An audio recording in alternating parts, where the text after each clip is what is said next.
नमस्कार। आज हम भारत में सिविक सेंस की हकीकत पर बात करेंगे। लेकिन रुकिए, असली समस्या वो है ही नहीं जो हम सब सोचते हैं। चलिए शुरुआत करते हैं दो ऐसी दुनियाओं के फर्क से जो आपको हैरान कर देगी। एक तरफ है डेनमार्क का शहर कोपेनहेगन।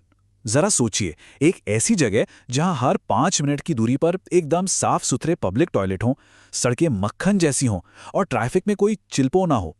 कमाल तो यह है कि वहां लोग एस्केलेटर पर भी सलीके से खड़े होते हैं।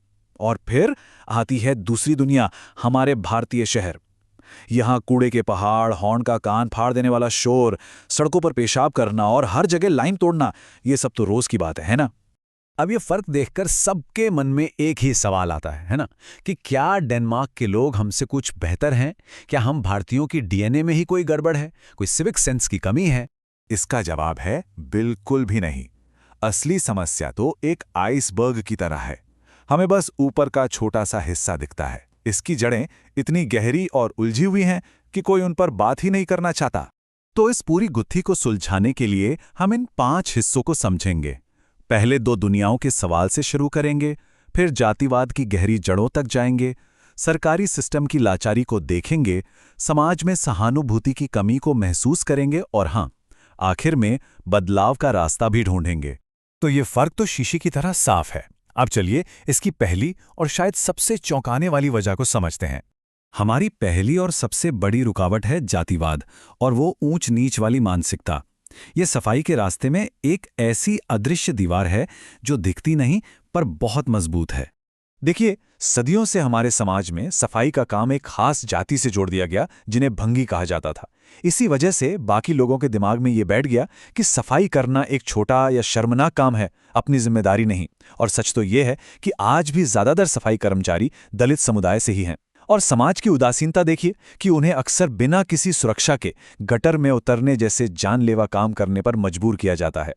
अब इस स्लाइड पर लिखी बात की विडंबना देखिए। कूड़ा हम फैलाते हैं, लेकिन हम उन्हें कूड़े वाला कहते हैं। ये एक लाइन ही काफी है उस गहरी खाई को दिखाने के लिए जो गंदगी फैलाने और उसकी जिम्मेदारी लेने के बीच बन गई है। तो सवाल उठता है कि दूसरे देशों में ऐसा क्यों नहीं होता? क्योंकि वहां सफाई हर किसी की अपनी जिम्मेदारी है। लोग अपने घर का कूड़ा खुद अलग करते हैं। लेकिन भारत में, अरे नहीं, ये तो हमेशा किसी और का काम होता है। वहां घरेलू मदद बहुत महंगी है, तो लोग आत्मनिर्भर बनते हैं। और यहां सस्ता श्रम इस सोच को और पक्का कर देता है कि अरे कोई और आकर हमारी गंदगी साफ कर ही देगा। अब आते हैं दूसरी बड़ी वजह पर, हमारा लाचार सरकारी सिस्टम। कई बार हम लोगों को दोष देते हैं, पर असल में उनका व्यवहार हमारे टूटे फूटे पब्लिक इंफ्रास्ट्रक्चर का ही एक रिएक्शन होता है। एक बहुत ही आम सवाल, लोग खुले में पेशाब क्यों करते हैं? क्या ये सिर्फ एक बुरी आदत है, या इसका जवाब हमारे सिस्टम की नाकामी में छुपा है? हकीकत तो ये है कि ज्यादातर पब्लिक टॉयलेट्स पर या तो ताला लटका रहता है या उनमें पानी नहीं होता, और जो खुले हैं वो इतने बदबूदार और गंदे होते हैं कि उन्हें इस्तेमाल करने से इन्फेक्शन का खतरा बढ़ जाता है। अब जरा उन रेहड़ी पटरी वालों के बारे में सोचिए, जो दिन भर बाहर काम करते हैं। उनके पास और क्या रास्ता बचता है? और ये कहानी सिर्फ टॉयलेट्स की नहीं है। पैदल चलने वालों के लिए ढंग के फुटपाथ नहीं है, जेब्रा क्रॉसिंग का तो अता पता ही नहीं, और सड़कों का डिजाइन तो मजाक है। एक 4 लेन की सड़क अचानक से 2 लेन की हो जाती है। अब ऐसे में कोई चाहे भी तो नियमों का पालन करे तो करे कैसे? यहां एक दिमागी खेल भी काम करता है, जिसे हम भेड़ चाल कह सकते हैं। सीधी सी बात है, सफाई सफाई को खींचती है। कभी किसी को एयरपोर्ट या मेट्रो स्टेशन पर कूड़ा फेंकते देखा है? शायद नहीं। लेकिन जहां पहले से ही गंदगी का ढेर हो, वहां एक और रैपर फेंकने में कोई 2 बार नहीं सोचता। हमारी तीसरी बड़ी समस्या है सहानुभूति, यानी एम्पैथी की कमी।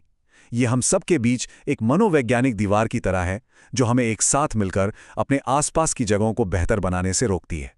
हम सब अपने अपने बुलबुलों में जी रहे हैं। अमीर लोग इसका सबसे बड़ा उदाहरण है। वो करोड़ों के अपार्टमेंट बना लेंगे, जहां अंदर हर सुविधा होगी, लेकिन उनकी सोसाइटी की दीवार के ठीक बाहर जो गंदगी फैली है, उससे उन्हें कोई फर्क नहीं पड़ता। हम और वो की एक ऐसी दीवार बन गई है कि एक साझा समाज की भावना ही खत्म हो गई है। सहानुभूति का मतलब बस दूसरों के बारे में थोड़ा सा सोचना है। जैसे होटल से निकलते वक्त कमरे को थोड़ा ठीक ठाक कर देना, या रेस्टोरेंट में वेटर की आसानी के लिए प्लेटें एक के ऊपर एक रख देना, या पब्लिक में ईयरफोन इस्तेमाल करना। यही छोटी छोटी बातें ही तो सिविक सेंस की असली नींव हैं। तो इतनी सारी समस्याओं के बाद अब समाधान की बात करते हैं। और अच्छी खबर यह है कि बदलाव मुमकिन है। दुनिया भर में इसके बेहतरीन उदाहरण मौजूद हैं। जरा डेनमार्क को देखिए। हम भारत में अभी तक गीले और सूखे कचरे में ही अटके हुए हैं और वहां कचरे को 10 अलग-अलग श्रेणियों में बांटा जाता है। और ये काम कोई और नहीं बल्कि लोग खुद अपने घर पर करते हैं, बिना किसी कूड़े वाले का इंतजार किए। जर्मनी और डेनमार्क जैसे देशों में प्लास्टिक की बोतलों के लिए एक बड़ा मजेदार पैंट सिस्टम है। जब कोई बोतल खरीदता है तो उसे एक छोटी सी रकम जमा करनी होती है, और जब वो खाली बोतल को एक मशीन में वापस डालता है तो वो पैसा उसे तुरंत वापस मिल जाता है। मतलब सजा नहीं, इनाम वाला सिस्टम। सिविक सेंस को आदत बनाया जा सकता है। जापान में ओ सोजी परंपरा है, जहां बच्चे हर दिन अपनी क्लास और टॉयलेट खुद साफ करते हैं। जर्मनी के स्कूलों में रिसाइकलिंग बचपन से ही सिखाई जाती है।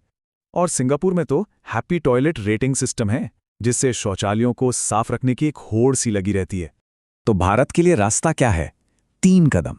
पहला, शिक्षा। स्कूलों से ही सिविक सेंस, मेहनत का सम्मान और दूसरों की परवाह करना सिखाया जाए। दूसरा, सिस्टम। सरकार को पहला कदम उठाना होगा, साफ सुथरे टॉयलेट, हर जगह डस्टबिन और सही इंफ्रास्ट्रक्चर बनाना और उसे मेंटेन करना। और तीसरा, सख्ती।